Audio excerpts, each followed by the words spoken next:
সৌরজগতের বাংলা অর্থ হল সূর্য এবং তার গ্রহণশীল বস্তুগুলি, যা সূর্যের মহাকর্ষ বলের কারণে তার চারপাশে ঘোরে। সৌরজগৎকে আবার সৌরমণ্ডলও বলা হয়।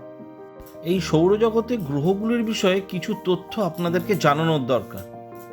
যেমন মঙ্গল গ্রহকে লাল গ্রহ বলা হয়।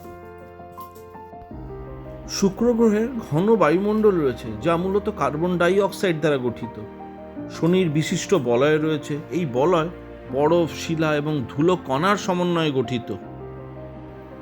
সৌরজগতের ভরের অধিকাংশ অংশই রয়েছে সূর্যে এবং অবশিষ্ট ভরের অধিকাংশই ধারণ করে রয়েছে বৃহস্পতি।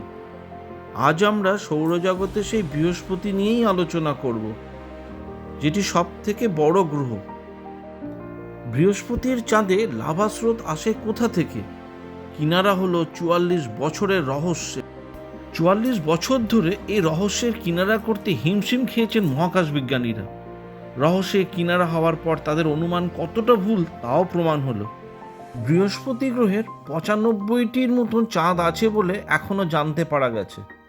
তবে তাদের মধ্যে 4টিই প্রধান, যাদের নিয়ে বিজ্ঞানীরা চর্চা করে থাকেন। এগুলি হলো ইউরোপা, গ্যানিমিড, ক্যালিস্টো এবং আইও। বৃহস্পতির ওপর নজরদারি করতে জুনো নামে যে যান তার আশেপাশে ঘুরছে, তা কেবল বৃহস্পতি গ্রহ বলেই নয়, বৃহস্পতির উপগ্রহগুলোর উপরও নজরদারি চালাচ্ছে। তাতেই ধরা পড়ছে আইও নামে উপগ্রহটি জুড়ে শুধুই আগ্নেয়গিরি ছড়িয়ে আছে, তা থেকে প্রায়ই লাভা স্রোত বেরিয়ে আসছে। 1610 সালের 8ই জানুয়ারি গ্যালিলিও গ্যালিলি বৃহস্পতির 4টি উপগ্রহের দেখা পান। তার একটি এই আইও। তবে সে সময় আইওর শরীর জুড়ে কি চলছে তার খোঁজ মেলেনি। 1979 সালে নাসার ভয়েজার 1 নামে যান থেকে নেওয়া ছবি থেকে নাসার বিজ্ঞানী লিন্ডা মোরোবিভো প্রথম জানান আইওতে আগ্নেয়গিরি রয়েছে, তা থেকে অগ্নুৎপাত হয়। পরে জুনো মিশনে জানা যায় আইও জুড়ে ছড়িয়ে আছে প্রচুর আগ্নেয়গিরি, কার্যত গোটা উপগ্রহটাই আগ্নেয়গিরিতে ভরা। এই এত পরিমাণ লাভা আসে কোথা থেকে? এ প্রশ্নের উত্তর কিন্তু মেলেনি।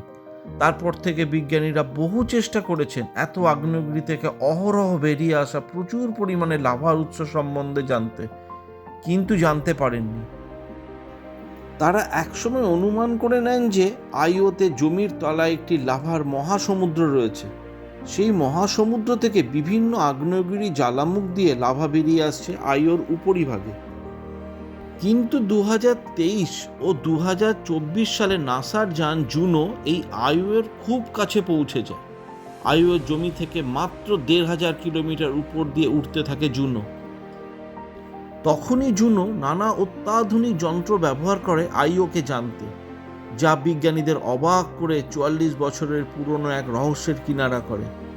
বিজ্ঞানীরা জানতে পারেন আইওর মাটির তলায় কোনো লাভার মহাসমুদ্র নেই। উপগ্রহ জুড়ে ছড়িয়ে থাকা প্রচুর আগ্নেয়গিরির প্রতিটি নিজস্ব একটি করে লাভার চেম্বার রয়েছে, যেখানে রয়েছে প্রচুর গলিত লাভা। প্রতিটি আগ্নেয়গিরি তার নিজের সেই চেম্বারে থাকা লাভাই উগড়ে দেয়।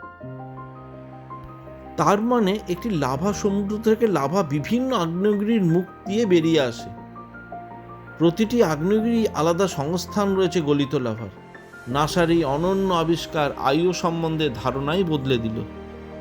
বিজ্ঞানীরা বৃহস্পতির আয়ো সম্বন্ধে বহু পুরনো রহস্যের একটি কিনারা করে ফেললেন। যদি বৃহস্পতি নিয়ে এই ভিডিও আপনাদের ভালো লেগে থাকে তাহলে অবশ্যই চ্যানেলটিকে সাবস্ক্রাইব করে দেবেন। সঙ্গে থাকুন, পাশে থাকুন আর দেখতে থাকুন ইউটিউব চ্যানেল খবরের হাট। আর লাইক ও শেয়ার করতে ভুলবেন না। যদি কোনো কিছু বলার থাকে তাহলে অবশ্যই কমেন্টসে লিখবেন। আবার দেখা হবে একটি নতুন ভিডিওর সাথে।